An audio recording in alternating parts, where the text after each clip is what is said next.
Thanks for having it yet. Hey, we're live. Hey, calling Chris Anderson in London. This is Chris Anderson in London, calling Rick Beyer in Chicago. I hear, Chris, do you have any proof, signature verification, anything that you can help me out with to make sure that it's really Chris Anderson in London? I do. I have my Chris Anderson fan club, Winston Churchill, Chris Anderson lookalike pin. That does it, I think. Some people thought maybe Winston Churchill was here, but now we know it's you, so it looks good. So, hi, everybody. We'll wait a moment for people to join us and get started for real. And please post something to let us know you are here so we don't have to keep making up things to talk about. No. And we're here talking about history every Sunday at 4 p.m. Eastern on the Stephen Ambrose Historical Tours Facebook and YouTube pages. And all our broadcasts are also archived on the History Happy Hour webpage. And I was just saying to Chris, it's like a master's degree graduate seminar, only you don't have to pay for it. We'll be setting out the tuition bill. Right. Also, you don't get a degree, but in every other way, it's just like that. We don't even have like cool T-shirts or anything. Oh well, I know. I think we have to depend on our audience. Someone's gonna. Where's Ted? Isn't Ted gonna? Or Doreen? Aren't they gonna get the T-shirts going? Hey, Robert and Kevin and Lizzie, and who else have we got? Ted, Gene, Doreen, Jack.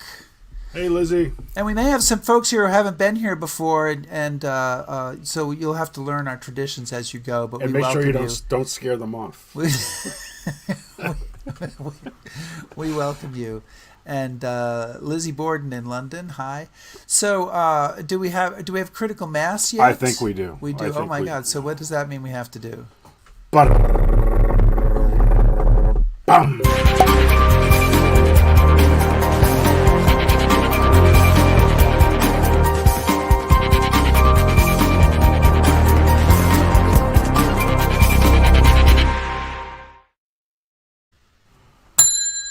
And the bar is open, and I'm sure our guest is really impressed with our high-tech open there. I'm sure he is. Our subject today is this cocky-looking guy, Sergeant Bill Maudlin. He was just 23 years old when he rocketed to fame in World War II with his Willie and Joe cartoons that offered readers of Stars and Stripes, as well as hundreds of hometown newspapers, a gritty view from the foxholes.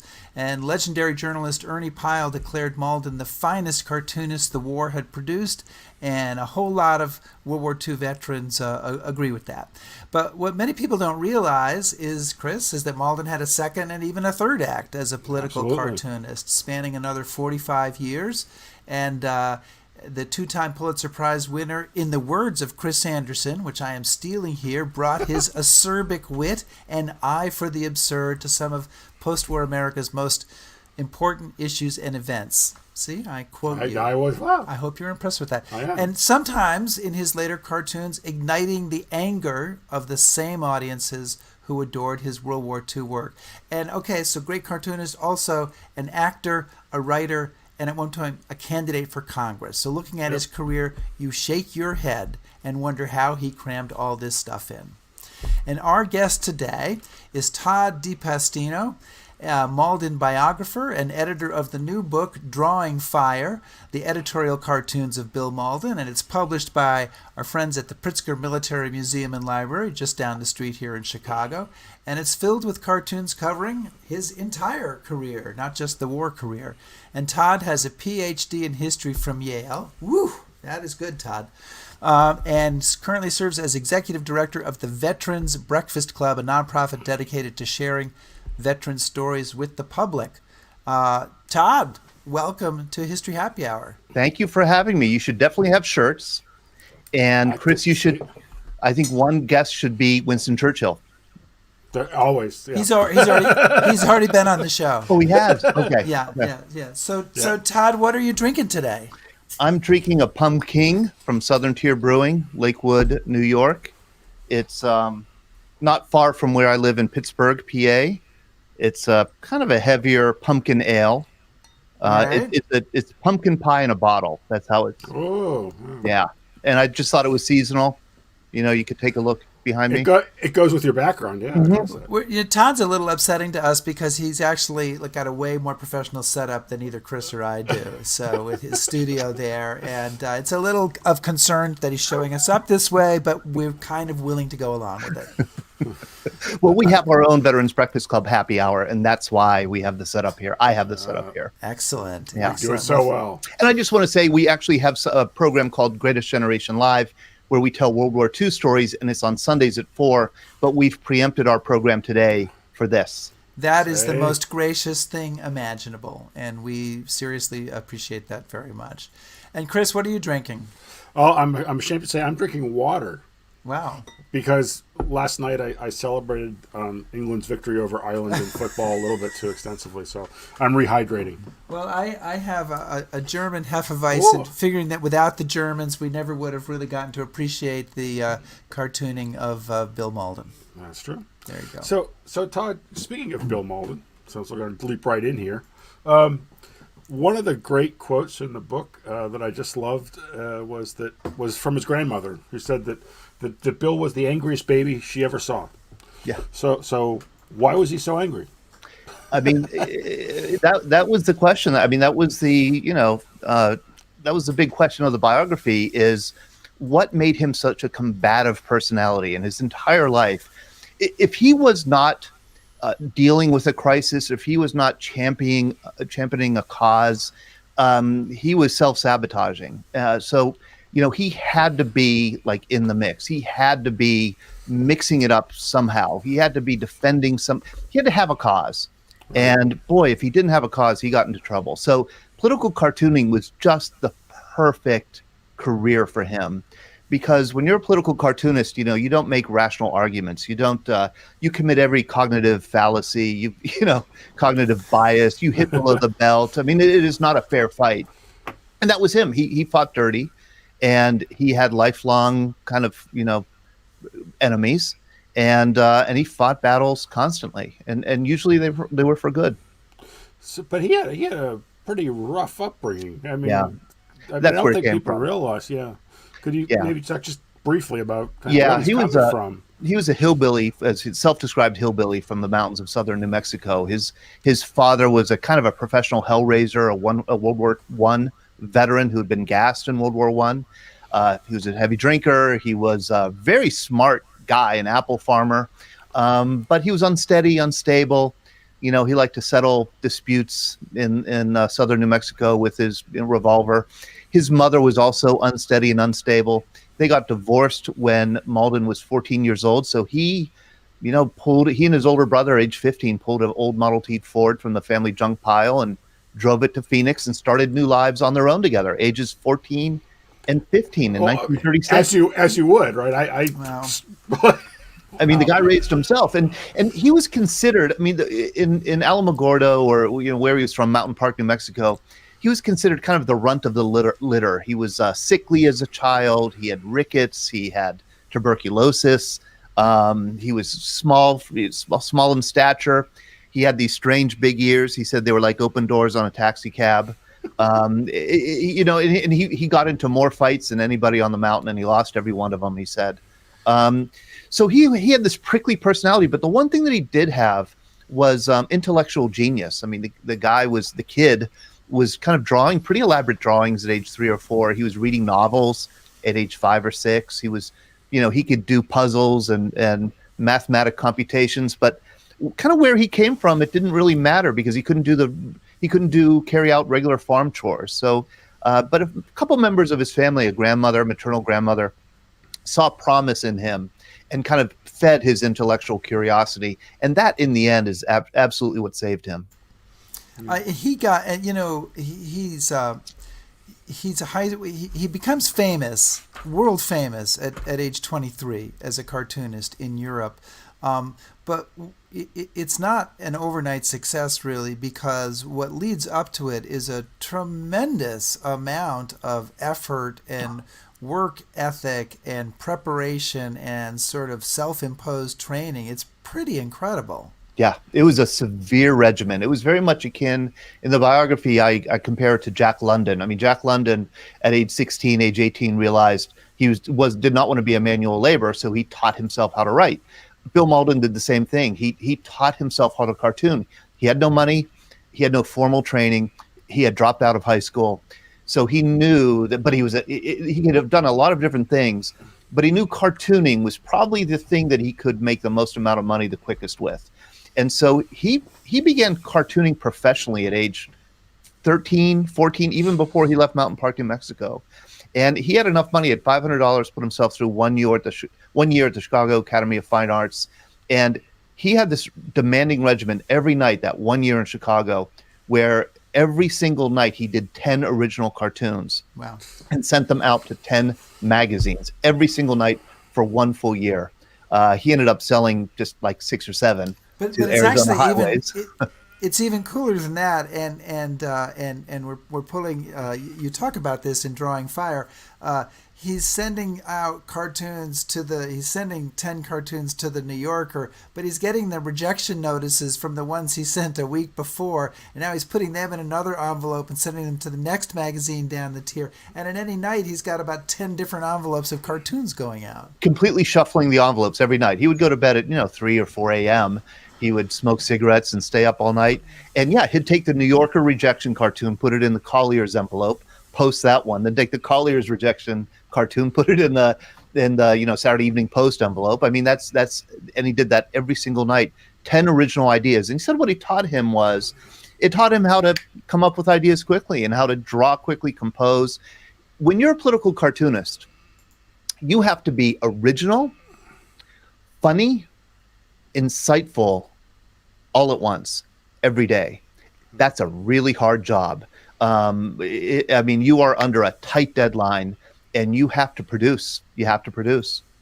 So it's like the Malcolm Gladwell scenario here, with 10,000 hours. Yeah.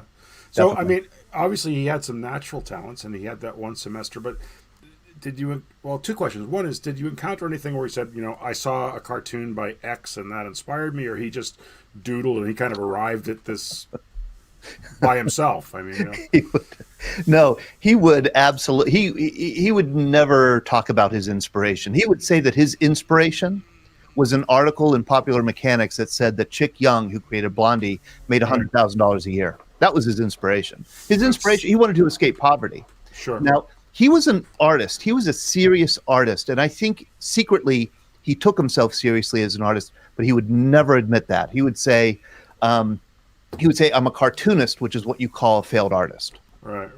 So now, we're all familiar with the World War II cartoons, and I want to get into that, obviously, but are there any did he keep any of these early ones, these survivors, and did they show the same kind of sarcasm, and are they as biting as? No, they're not. They're good. They're good. Yeah. They're good cartoons. They're good, goofy gag cartoons. They feature a lot. He's from the West. They feature a lot of Native Americans. They feature a lot of cowboys, horses. He loved to draw trains and planes and automobiles. He loved mechanical drawing. So there are a lot of sight gag cartoons. Pigeon Indian English cartoons.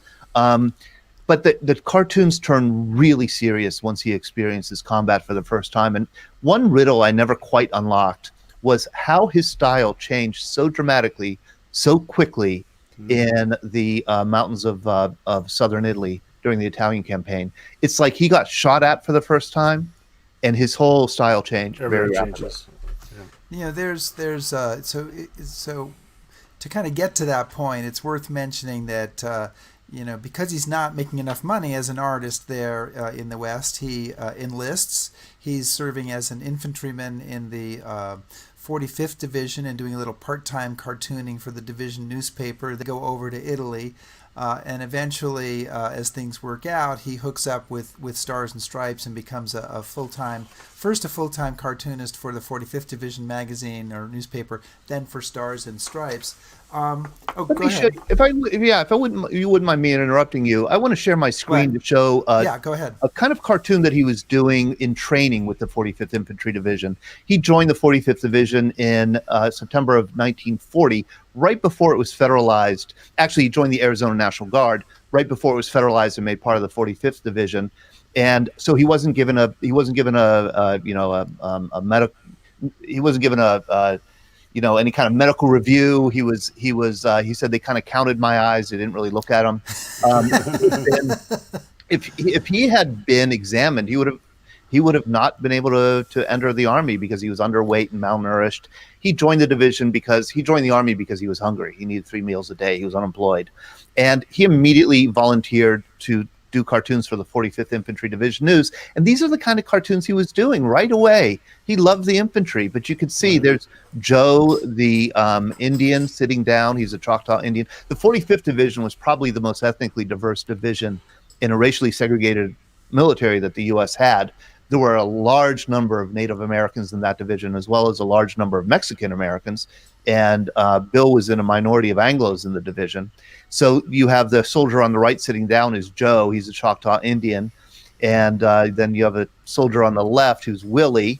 And they're marching through mud. And these are training cartoons. These are like, he is reflecting the life of the infantry grunt in training back home, back to the infantrymen who are reading these cartoons in the 45th Division News. So the infantrymen loved him because the infantry was on the lowest rung of all the military branches in World War II. Right. So that's what it looked like before he saw combat, and this is how it was transformed very quickly after his combat. It gets rougher, more rough-hewn. The lines get thicker. The mud gets deeper. The jokes get a lot more serious. I wish I could stand up and get some sleep. You really get a sense of just the everyday discomfort of life at war. And I think that, first of all, Todd, we want to say you're the first guest in 35 weeks that we've allowed to share a screen. And this is a new technology moment for History Happy Hour. It's almost worth a toast for that. I think a lot of our audience is familiar, but perhaps not all are familiar with these characters who become legendary cartoon characters, Willie and Joe, the combat infantrymen. And although he is becoming famous before Willie and Joe, they are really what cements his fame. So talk a little bit about sort of how he gets there and maybe share a few of those cartoons with us. Yeah, he gets there really with, he was a rifleman in the 45th Infantry Division. He trained with them, shipped overseas with them, landed in North Africa, and then was at his first beach invasion, which was the invasion of Sicily on July 10th, 1943. And that's where he saw his first combat experience. I mean, that night that he landed, a call was put out, and I've talked to plenty of 45th Division vets who remember this very well. A call was put out, look out for paratroopers, and thinking that the Germans are going to drop paratroopers on their positions in Sicily near Skility. It turns out it was the 82nd Airborne at night, jumping from planes, and the 45th Division shot him down. I mean, he woke up the next day and saw dead American airborne troops hanging in trees that had been killed by friendly fire. He said this was his first lesson of war. Nobody knows what they're doing. And it was in that kind of environment, the kind of chaotic, extremely high-stress environment, that Mauldin did his best work. And I've heard this before from veterans, very eloquent veterans who talk about the combat experience. Many of them will say that your senses just get sharpened. Your perspective gets sharpened. Eric Severide, who was a great correspondent during World War II, he said, you see a tree for the first time in all its treeness. I mean, combat gives you new eyes with which to view the world, new ears with which to hear it. And it is like he incorporated that new sensibility, that new perspective in his cartoons. And he focused right away on the power of, the buddies. It's like the cartoons are like a buddy movie. You have Willie and Joe.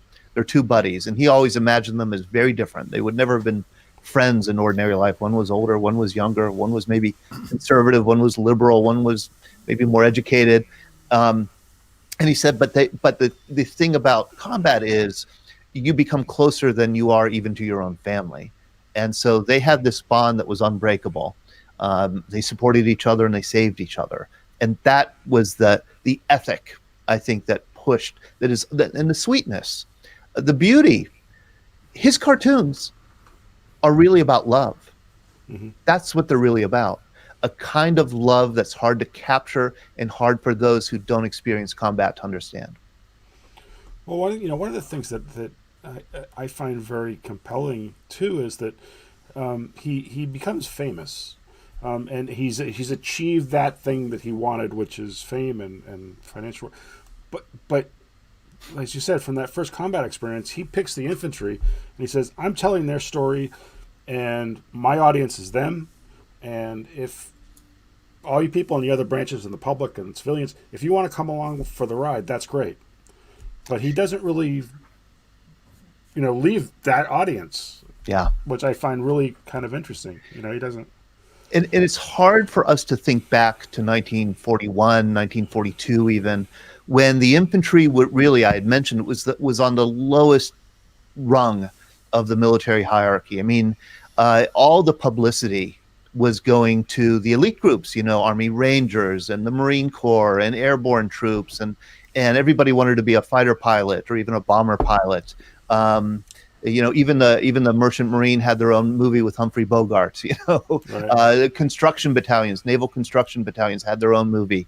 The Fighting Seabees. I mean, and that was on purpose. The War Department in 1940, 1941 really thought that if they were going to fight a two-front war, it was going to be won through high technology, long-range artillery, high explosive artillery, air power.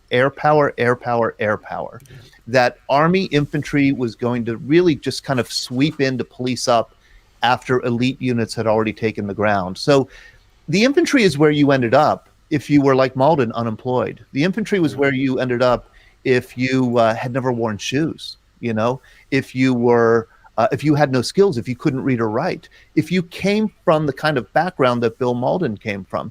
He served with people who were not fit or equipped for the more elite branches of service.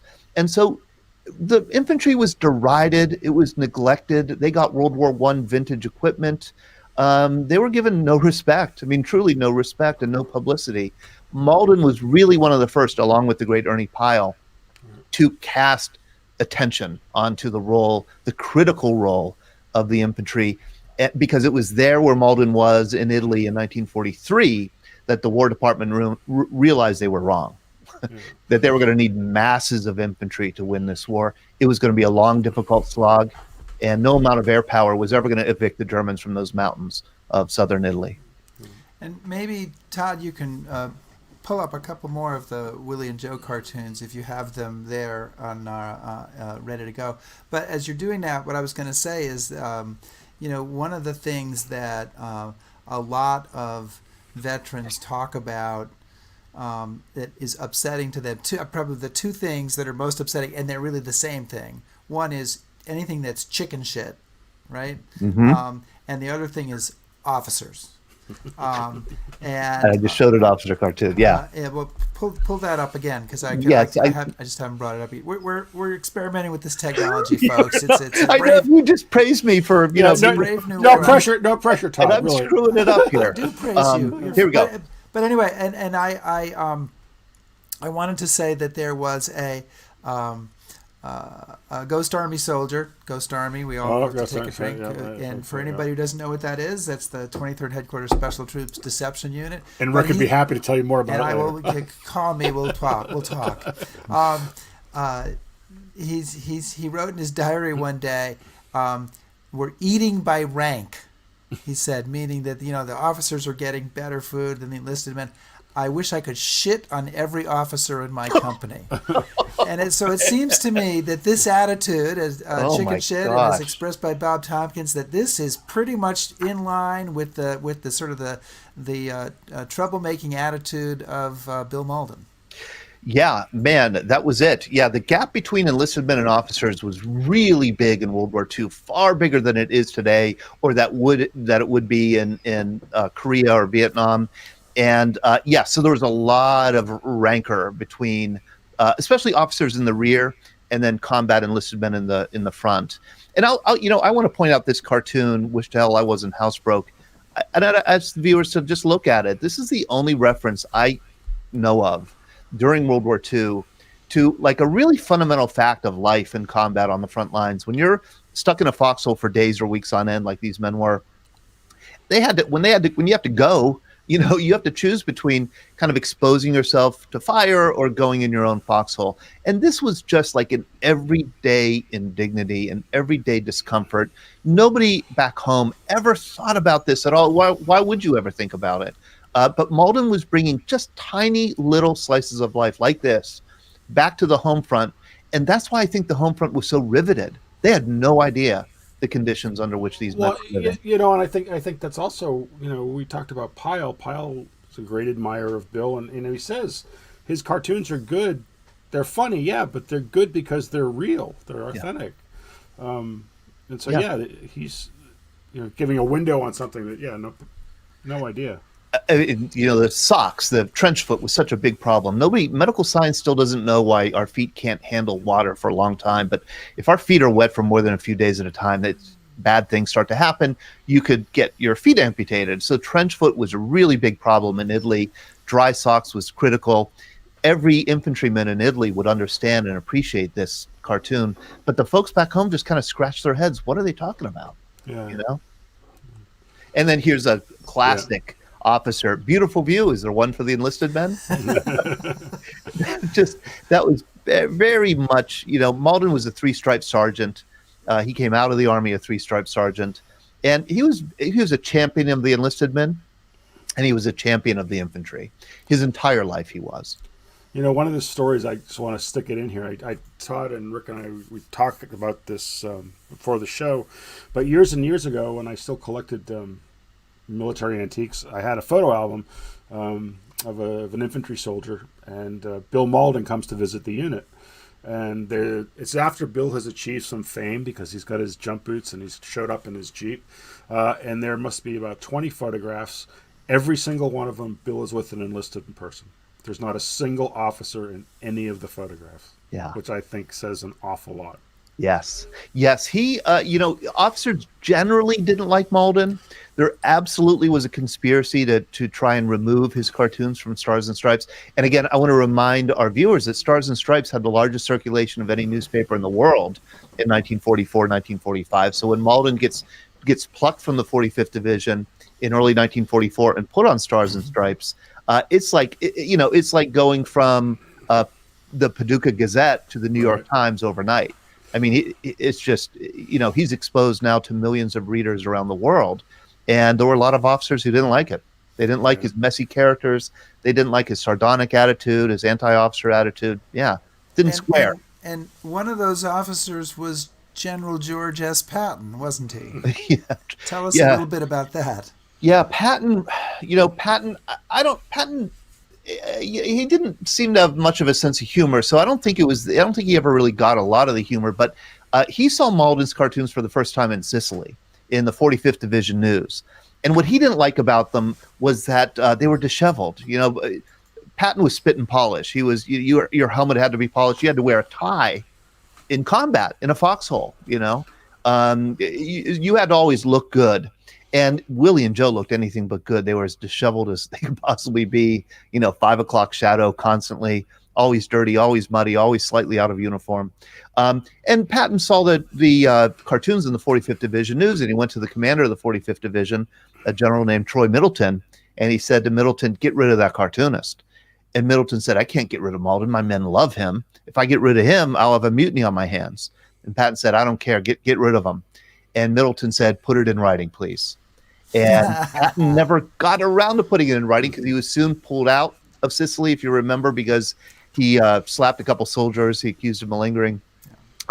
So Patton was, and that allowed, if Patton had not been removed, there's a very good chance we wouldn't be talking about Bill Maudlin today, because Patton would have been able to remove Mauldin. He would never have been placed on Stars and Stripes. But getting Patton out of the way allowed officers like Dwight Eisenhower and others, General Mark Clark, Lucian Truscott, most famously, to kind of promote Mauldin, because they knew that Mauldin was so important to the morale of the infantry.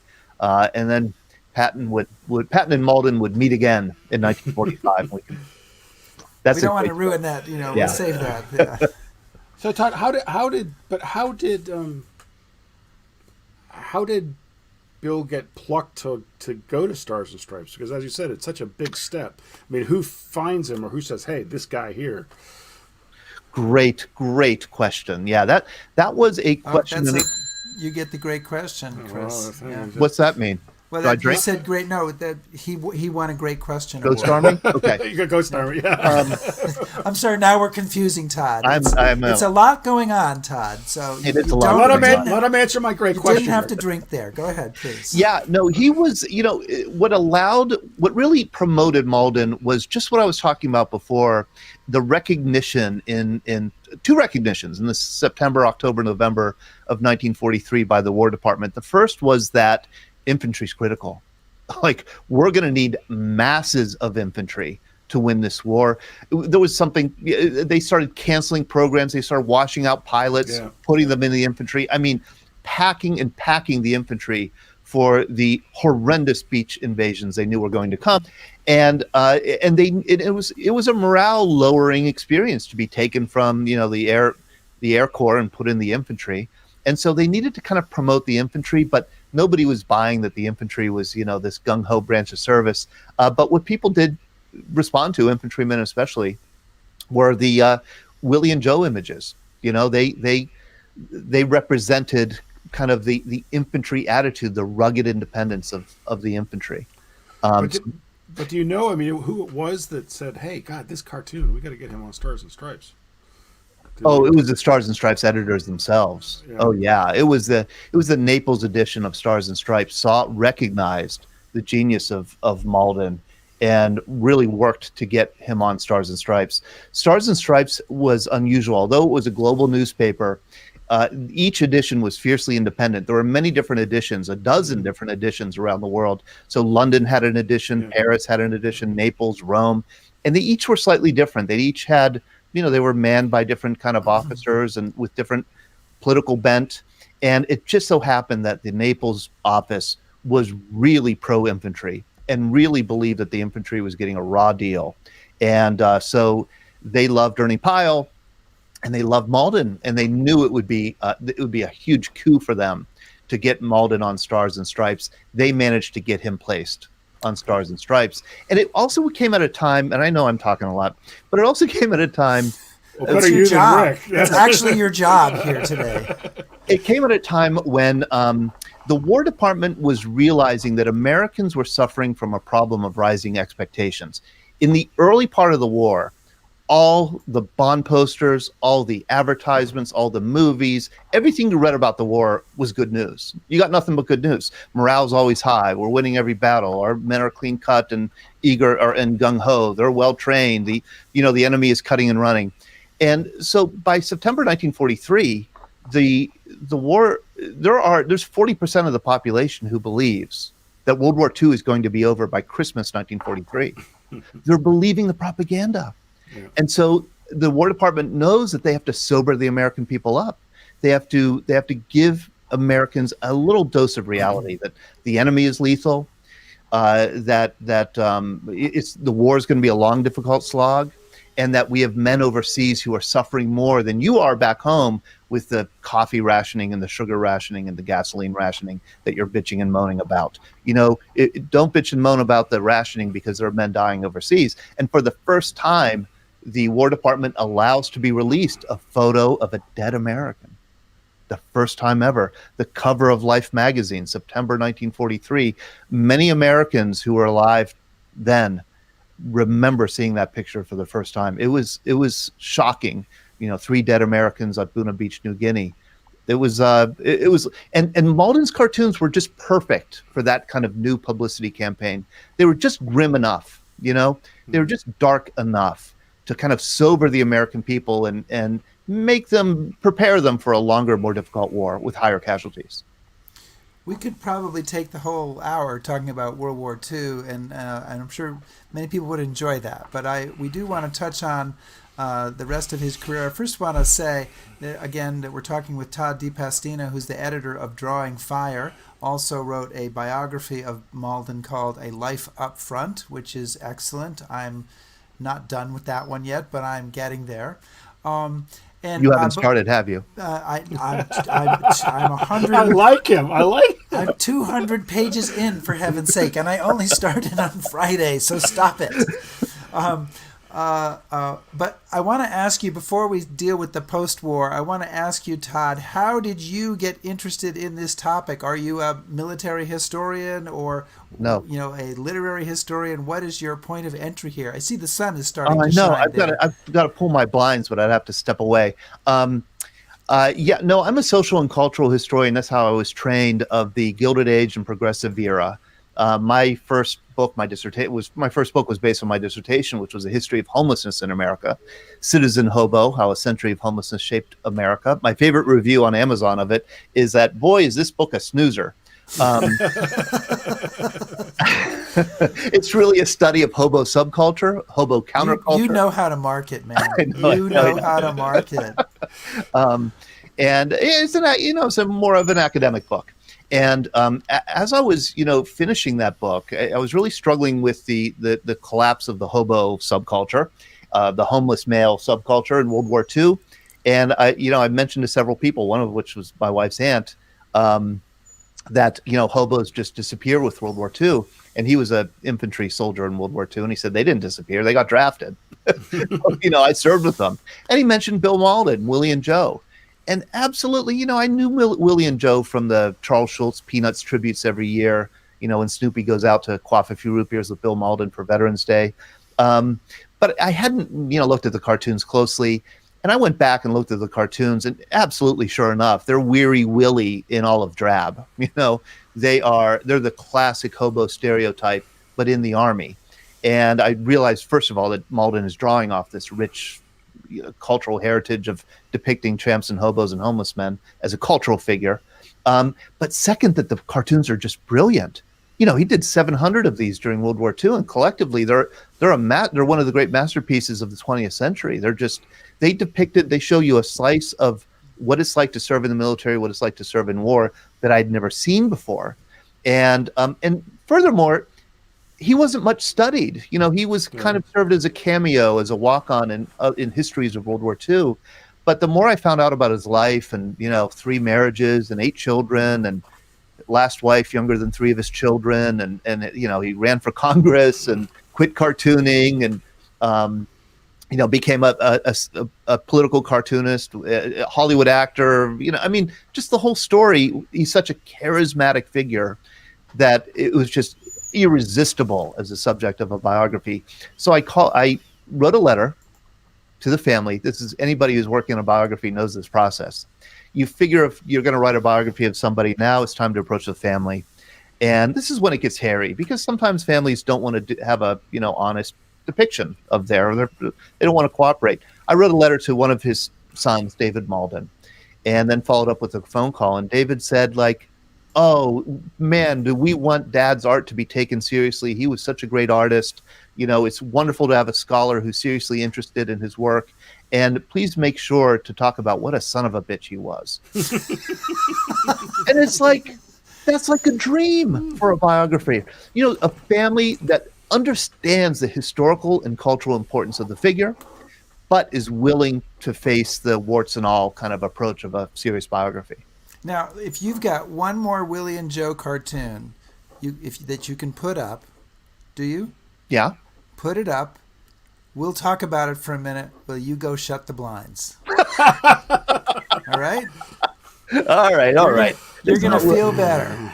We'll see. interpret it. We can do it. We can do it. All right, you go. Here we go, Chris. This is like live action. This is amazing. What do we got here? Talking about Patton. You are entering the Third Army. Fines, no helmet, no shave. Well, I did read that when in the biography, that excellent biography that Todd thinks I haven't read, that when he was going to have, Bill Maudlin was going to have a meeting with Patton, which he did, that he did stop and kind of fix up his Jeep and sort of de-customize it a little bit so that it would fit Third Army specifications when he got into Luxembourg, where his headquarters was. Oh yeah, I mean, Mauldin had to polish his helmet. He had to wear a real uniform. He never wore a real uniform. In Stars and Stripes in Italy, you referred to your officers by their first name. I mean, it's, there was not the traditional military. And then Bill Maudlin had his own Jeep. Yes, Nobody had their own Jeep in the entire army, but he had his own Jeep with his. Lucian Truscott got him, right? Wasn't that right? Mark Clark, General Mark Clark, the commander of the Fifth Army at the time. A man who liked publicity of any kind. Yeah, you bet. Yeah, exactly. He sure was a publicity hound. But this cartoon is the one that Mauldin did immediately after his famous meeting with Patton, when Patton dressed him down and told him that the Krauts ought to pin a goddamn medal on him for what he's done for them, for lowering morale and the fighting strength of the Americans, and ordered him to go out and be a good soldier. Mauldin went back to his Jeep, and this is kind of incredible that Mauldin had the foresight to do this. He brought with him from Paris. Mauldin drove from Paris to Luxembourg, where Patton was stationed, for this meeting. That's the only reason he went there. He brought with him Will Lang, who was the Time Life correspondent, war correspondent. And Will Lang was there. They were friends. And Will said to Bill, "So what, you going to give me an exclusive quotation?" And Bill said, "Yeah, here's my quotation. He gave his point of view. I gave mine. We didn't change each other's minds, but we parted good friends." And then he did this cartoon to be released immediately after the meeting, in conjunction with the Time magazine article on the meeting between Patton, a three-stripe sergeant, and General Patton. And this cartoon is all about Patton's Third Army. George Patton was the commander of the Third Army. You are entering the Third Army. Fines: no helmet, $25. No shave, $10. No buttons, $10. No tie, $25. No shine, $12.50. No shampoo, $25. Windshields up, $25. Trousers down, $50. Enforced by order of Old Blood and Guts. And there's Willie and Joe in the Jeep. Radio the old man will be late on account of a 1,000-mile detour. They're going to drive around Third Army so that they're not arrested, because Mauldin was arrested for being out of uniform. We are, I swear, going to move to post-war. Chris, you're going to ask the next question, right? It's going to be about the post-war period, right? I'm sure. hoping. Yes. Yeah. Okay. Yes. Good. But before we do that, can you put that cartoon back up again? Because I want to point out one thing and just address one thing that Chris touched on before, and I want to mention, which is the degree to which Bill Maudlin took authenticity seriously. And by which I mean the attention to detail. And so part of this is, if you look at this Jeep, and it's got the I don't even know what it's called, but the wire cutter on the front of the Jeep.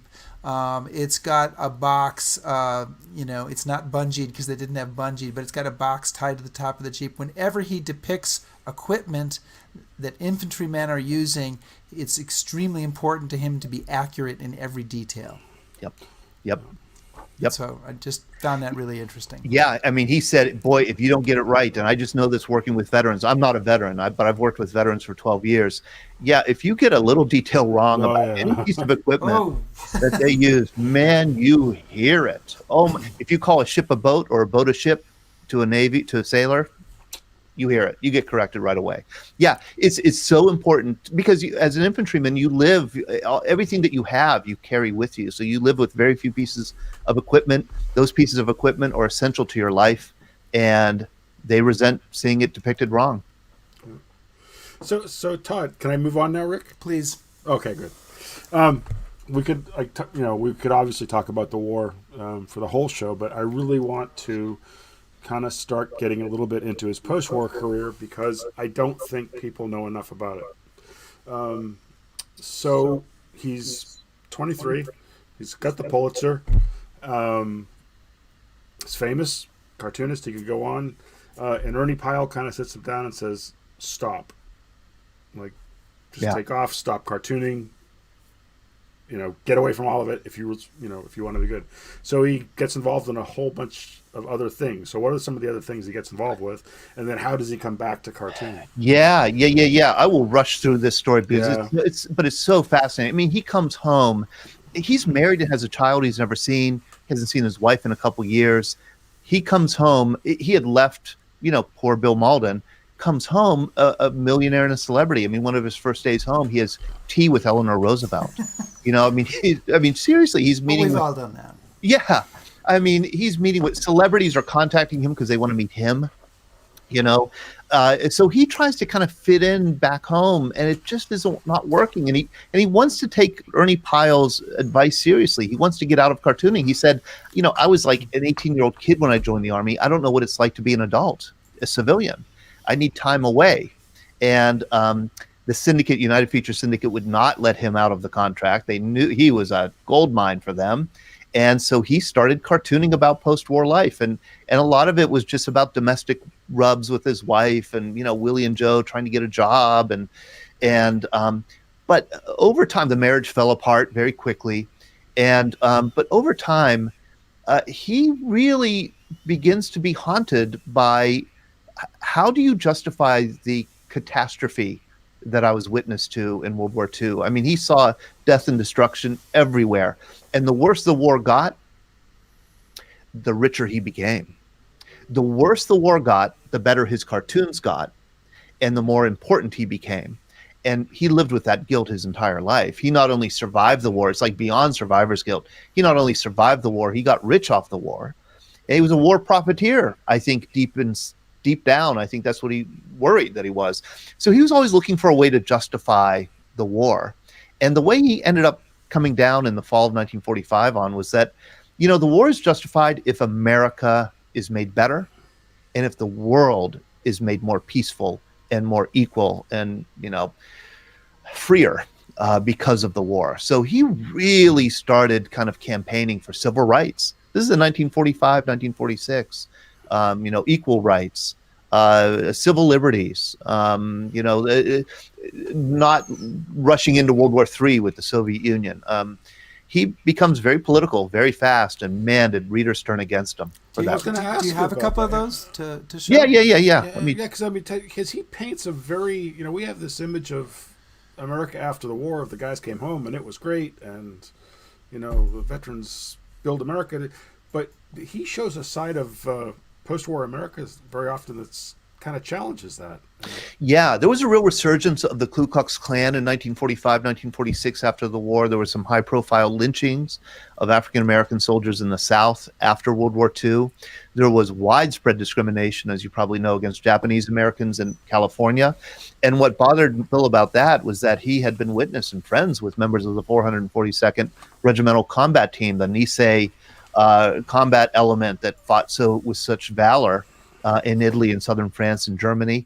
And when these wounded, often when these soldiers went home, these Nisei soldiers, these Japanese American soldiers went back to California, like in this cartoon, they would go into a bar and there'd be a sign taped up like that. You can see in the back, "No Japs allowed, America for Americans." And there's a wounded, Japanese American soldier. This kind of discrimination absolutely enraged Mauldin, enraged him. Here's another cartoon he did about that. Here's a Japanese grocer now taken over by a white Anglo, and the caption is, "Nah, we don't have to worry about the owner coming back. He was killed in Italy." That's pretty dark. That is pretty dark. And of course, he covered the resurgence of the Ku Klux Klan with many cartoons. This is one of them. He just, he would always say that one thing a bully hates is to be laughed at. Go home, Junior. You're making me look silly. Right. So, but what was the reaction to this turn? The reaction was fierce. Man, they did not want these kind of, the syndicate was fairly conservative, and most of the papers, and there were 300 of them that subscribed to Mauldin's cartoons, they were pretty conservative. This was a hot button issue. They didn't want, they wanted him to be funny. They didn't want him to be sharp and sardonic. He argued that he had always been sharp and sardonic, that his cartoons had always had a political flavor to them. And so they started changing, they started censoring his cartoons, changing the captions. They would white out offensive pieces that they saw, offensive figures that they saw in the drawing. His contract allowed them to do it. He would hit back twice as hard. here was a good fight that he would that he would engage. This, Todd, interestingly mirrors the experience of some other journalists who came back, and I think of Edward R. Murrow, his famous broadcasts from London. This is London, to the United States, and bringing the country together. But then he comes back, and he wants to sort of do editorials and commentaries that are much in line with what Bill Maudlin is doing. And suddenly it's like, no, we don't want those commentaries. We don't want you editorializing now. We want you to be what you used to be. Do your old stuff. Yeah, it was a disillusioning experience coming home. I mean, for Mauldin, the army, the war, being overseas, serving in this multi-ethnic, multinational allied force, seeing so much of the world, seeing how so many different peoples from all over the world suffered during the war. It was an eye-opening, transformative experience, and he came back a different person. And I think he assumed that the country had changed also, that the country had opened up to Russians, opened up to refugees, opened up to the suffering masses of the world. And he found that wasn't the case, that in fact, Americans were pretty eager to kind of close up again, to go back to America first and close borders. And there was a big debate about should we allow refugees, displaced persons from World War II to come into the country. Mauldin, of course, took up their cause. And I think it was disillusioning for him to find that the country didn't see things the way he did. Do you think Bill ever got over the war? No, he never did. No, he never did. He took the war. I mean, at the end of his life, he was so sick and he had dementia. He didn't really recognize friends or family. The only people he recognized were fellow GIs. Those are the only, on his deathbed, he knew who the GIs were. He knew, he remembered World War II, but he didn't remember anything else. That was by far the most meaningful part of his life, but it was the part he was always trying to escape. What do you do? I mean, he tells a great story that he's sitting in a steam room with Orson Welles in Hollywood in 1946. Well, we've all done that. We've all been there. Yeah, this is at a time when Mauldin is writing for Hollywood before he actually acted. And he's sitting in the steam room, and Welles had always wanted to meet Mauldin, really admired him, and said to Mauldin, you and I are just the same, kid. That, we both got too much too fast, and we have to figure out how to live the rest of our lives. And Mauldin never forgot that. That was it. He was, what do you do when you reach the peak at 23? How do you spend the rest of your life? That was a challenge for Mauldin. So he spent his life running away from the war, in a sense, trying to reinvent himself after World War II, and he never really could. He was traumatized by the war. He absolutely had post-traumatic stress that he didn't deal with well, and it never left him.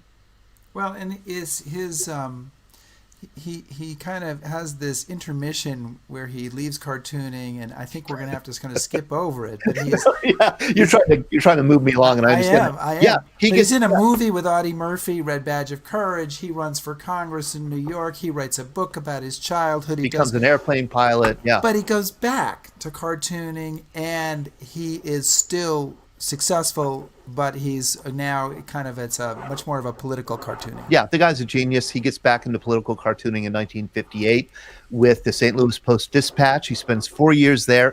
Within 6 months, he wins another Pulitzer Prize. And then he moves to the Chicago Sun-Times and ends up spending 30 years there. And he's remembered as kind of the dean of American political cartooning, along with Herb Block with the Washington Post. And he did some of the most memorable cartoons of the mid and late 20th century. Do you have his Kennedy cartoon on your in queue there? I do. Let me share it. Of course, John Kennedy assassinated in November of 1963. Tell us the story of this cartoon, Todd. Mauldin was at the Palmer House Hotel in Chicago on Friday, November 22nd, 1963. When he heard that he was at a luncheon there. When he heard that Kennedy had been assassinated, everybody went home. He instead went to the office. It was his day off. And he realized if he could get a cartoon in for the next day's paper, he had to do it. And he went to the editors, and the editors told him he had an hour. So he really cast about, what do I do for for the Kennedy assassination. He thought of the Lincoln Memorial. He thought of the parallels with Abraham Lincoln, and came up with this idea of Lincoln grieving, kind of in disbelief with his head in his hands. It was the fastest Mauldin ever really drew a cartoon. He didn't like it, actually. He said that the hairline was wrong. He got Kennedy's hairline instead of Lincoln's hairline. He was very self-critical. He ran it down, got it engraved just in time, and the engraver immediately saw that this was a masterpiece. And the editorial team at the Chicago Sun-Times was a tabloid, they decided that at the newsstands, they would show the newspaper instead of with the headline in the front page first, with this cartoon on the back. So the paper was displayed with this on the back. This became kind of the most requested cartoon in America in the 1960s. And this, oddly enough, did not win a Pulitzer Prize. No, it did not. Probably, No, it did not. Probably should have. Yeah. Christopher, we're just gonna go a few minutes long. That's just the way it is. I think this is going to be a show that's going to go to 105, hour and 5 minutes or so. He's saying I'm talking too much. Deal with it, people. Leave if you have to. Let me share another cartoon that he did. And he did, how he would work is he'd be out and mix it up among people. He was the kind of artist where he tried writing novels, he tried writing screenplays, he tried doing oil paintings. He wanted to be an artist, but he never really could. He was not the kind of artist who could just create out of the richness of his imagination. He had to be mixing it up with people. He had to be in a war, in a conflict, in a battle, in a protest. And so he was constantly like seeking out conflict to cover. And one of the conflicts that he loved to cover, and I have to say that he really did like to cover it, was the civil rights movement. This was a really important thing to him. And, one day in 1962 or 1960, there's a coverage of some civil rights sit-ins and black kids, young men being beaten up by what Mauldin would call rednecks in the South. And he did this cartoon. Let that one go. He says he don't want to be my equal. And this was very much kind of Mauldin's approach to bullies. Again, that you've got to make fun of them to the point. You got to make fun of them in a way that they don't understand that they're being made fun of. And he always liked this cartoon, and he redid it 10 years later for the women's movement. My woman's okay. She says she don't want to be my equal. So Todd, as you were researching the biography and researching Mauldin, did you ever come across anything where he commented on the fact that he has this large body of post-war work that says important things, but what people keep wanting to see are Willie and Joe? Oh yeah. Oh yeah. How would he say about that? I mean, I would say that it was sometime in the 1980s, the mid 1980s, he reconciled himself to it, to an extent. He said, "I didn't create Willie and Joe; they created me. They created me." And he said, "I have to accept it, that people are only going to remember me for World War II, or I accept oblivion." It's either that or oblivion. That he knew, for a while there in the 60s and 70s, he would be called upon to talk about the civil rights movement. He'd be on the Today Show talking about Watergate or Hubert Humphrey or the upcoming election. But sometime in the 1980s, that all changed. He got displaced by a younger generation of political cartoonists, and now people he was like he was a throwback act. He was is that the term for it? Yeah. Throwback. Yeah. He was kind of a throwback act. Sure. He would go and give a talk on Reagan or the Contras or Iran, in 1980, 1982, and everybody would sit politely and listen to him, what he had to say about those issues, and then they would ask him about World War II. He knew that he just could not escape it, no matter how hard he tried. Chris, you have a story. You ran across Bill Maudlin at one time. So my first job out of college was as a historian for the National Guard Association. And we were dedicating our new building in Washington. And there was going to be a big parade and Guard units from all across the country. And this was right after the first Gulf War, which, as you know, Todd and maybe others do, he was very much opposed to. He had very strong feelings about that. So we invited him. He was with a bunch of dignitaries, and my job was to be the little gopher that just kind of helped make things happen. And we have everybody set up on the reviewing stand before the big parade's supposed to start, and there's no Bill Maudlin. And there are 1, 2, 3-star generals losing their nut, and my boss is screaming, and people are panicked, and they're like, Anderson, you get out there and you find him. So I start running down the parade route, and I knew enough to know, well, he's probably going to be with the 45th Division guys. So I find the Thunderbird contingent, and they're all young kids. They've just come back from the Gulf, this one unit. And there's this old guy, and I could see, and I know it's Bill, so I come up to him. And I'm about to say, excuse me, sir. And Mauldin says something, and he walks back into the crowd, and these 2 young soldiers are like, who's that son of a bitch? And the other's like, I don't know, some old guy, he's bitching about the war, he doesn't know what he's talking about. Long string of expletives, this liberal, anti-war, all that. And then from behind them comes this old-timer. And I don't know, he wasn't a World War II vet, but he was old. He had been around. He had a lot of medals on. He says, do you know who that old guy was? No, just some old fart. That's Bill Maudlin. That's Willie and Joe. And he could say whatever the hell he wants to. What a great story. And then I found him and got him on stage. You finally did get him? I got him on stage kicking and screaming. Was he sober? Yeah, well. History doesn't record that fact. Yeah, those were dark times for him in his life. But he loved those young soldiers. He did go to... He went for Desert Shield in November 1990 with Sam Donaldson, ABC News.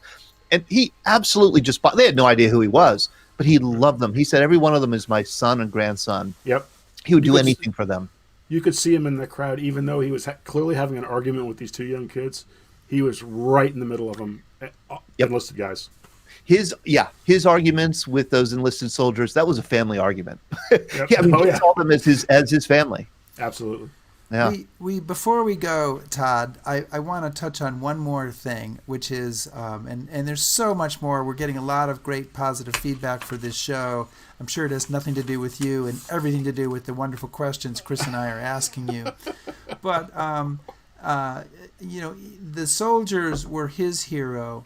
The soldiers were heroes to him, but he was a hero to another cartoonist, Charles Schulz, and it's a really beautiful story, and you probably have a couple of cartoons you can show us about this and tell us just a little bit about that, which is also covered because there's an essay from Charles Schulz's wife in your book, Drawing Fire, which I'm showing and naming again. Right. Yeah. Charles Schulz worshipped Mauldin. Charles Schulz thought Bill Maudlin was the greatest cartoonist who ever lived. And beginning in the late 1960s, Schulz would start doing a special cartoon for Veterans Day. And every year he would have Snoopy, like in this cartoon, put on his garrison cap. And Snoopy would go out and quaff a few root beers with Bill Maudlin. And every year, Schulz would sign the drawing and send it to Mauldin. Mauldin didn't know Schulz at all. And Mauldin had a bad habit of not opening up his mail all the time. And he would kind of put it in a bedroom and it would stack up. And I think he missed some of these drawings that were sent to him. But eventually he saw Schulz at some cartoonist convention and said, hey, Schulz, why don't you send me these? And Schulz said, I was a machine gun squad leader in France and Germany in World War II. I saw your cartoons and Stars and Stripes. They meant the world to me. And that was the bond. That was it. And the 2 men were able to enjoy some time together right at the end of Mauldin's life. When Mauldin was slipping into dementia, he had heavy drinking problems. Schulz really championed Mauldin and brought him to cartoonist conventions and made everybody celebrate the great man. And this is the final tribute that Schulz did before he died, November 11th, 1998. And I want you to take a look at this because Schulz did 10,000 cartoons over the course of his career from 1950 to about the year 2000. And never once did Schulz allow any assistant or anybody else to make a mark in the drawing. Schulz made all the art in Schulz's cartoons was his own, except for this one. This is the only cartoon of the 10,000 that shows another artist's work. and it's Willie and Joe marching down a muddy street, a battlescape. I think the new replacements are getting smaller all the time. And Snoopy says, "Willie and Joe, my heroes. Happy Veterans Day, men." I want you to look in the upper right by Schultz and my hero, Bill Maudlin. Maudlin was Schultz's hero to the very end. Jeannie Schultz will tell you, as she told me, that of all the awards that Charles Schultz received in his life, the only one that really meant anything to him was his combat infantry badge from World War II. He had been through combat. And the great comment from Charles Schultz about Bill Maudlin, he drew great mud. He drew great mud. Todd DePastino, thank you so much for so joining much, Todd. us for a wonderful, if slightly long, history happy hour in a little bit. And again, Todd is the editor of a new book, Drawing Fire, the editorial cartoons of Bill Maudlin. Terrific. We've got an essay from Tom Hanks in there, and an essay from Tom Brokaw, and essays from other people, and lots of cartoons. Great book. And check out Todd's biography of Bill Maudlin. And I've read the whole thing, Rick, so maybe I can tell you the first 3/5 of it are great. I have no idea what's happening after that. But I have a real snoozer. That might be my review on Amazon. Todd, thank you so much. Todd. And if Take you'll care. hang on the line there a minute, we'd love to chat with you before you go away completely. Okay. Okay. All right. Thank you.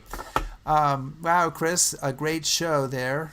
Beautiful, and that's a beautiful agree. story. And we're gonna really shift gears remarkably dramatically next Are we? week. To what? We are going to bring on Tom Standage, who's a deputy editor of The Economist. But what he's going to talk about is a book he wrote quite a while ago, but it is very apropos to History Happy Hour because it is called The History of the World in 6 Glasses. Oh, And it's the story of humanity from the Stone Age to the 21st century. We're going big here, through the lens of beer, wine, spirits, coffee, tea, and cola, which, if you put them in a different order, could be the story of one single day in my life. But it's also all of humanity. well, here's hoping that England continues to win their football matches, and then I'll have cola next week for the show. Otherwise, it's back to beer. I don't even want to.